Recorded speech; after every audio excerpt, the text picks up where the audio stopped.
How can I manage pumping schedules with direct baby feeding?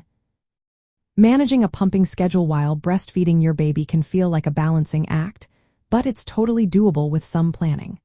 The goal is to keep your milk supply steady without disrupting your during direct feeds.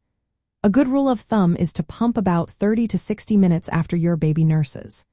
This timing helps your body replenish milk and keeps your supply up without making your baby wait longer for feeding. Start by paying attention to your baby's natural feeding and sleeping habits. Most babies develop more predictable routines around 4 months old. Before that, feeding on demand is normal, and schedules can be irregular. Once you notice a pattern, plan your pumping sessions after your baby feeds. This way, you stimulate milk production and build a stash 4 times when you can't nurse directly. If you are heading back to work or have other commitments, try to pump as often as your baby feeds. Usually this means every 2 to 3 hours during the day.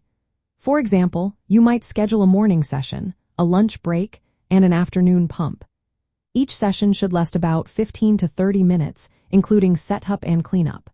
Sticking to this routine is important because skipping pumps can cause your milk supply to decrease.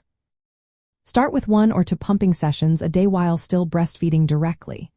As your schedule becomes busier, or if you need to be away from your baby longer, gradually increase your pumping frequency. This helps keep your supply steady and ensures you have enough milk stored. Use a comfortable, quiet space for pumping, and try to relax. Looking at pictures of your baby or listening to calming sounds can help your milk let down. Some moms find power pumping helpful. This involves pumping for 20 minutes, resting for 10, and repeating for an hour or 2. It mimics cluster feeding and can boost your milk supply during growth spurts.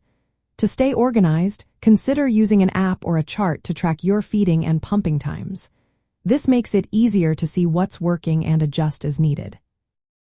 Hydration and eating well are also key. Drinking plenty of water and eating balanced meals support milk production. If you're feeling overwhelmed, remember that flexibility is important. You don't have to follow a strict schedule every day. The main thing is to keep your routine consistent enough to maintain your supply and bond with your baby. In the end, managing pumping with direct feeding is about finding what works best for your lifestyle. With some planning, patience, and a little bit of trial and error, you can keep your milk supply healthy while enjoying those precious moments with your little one.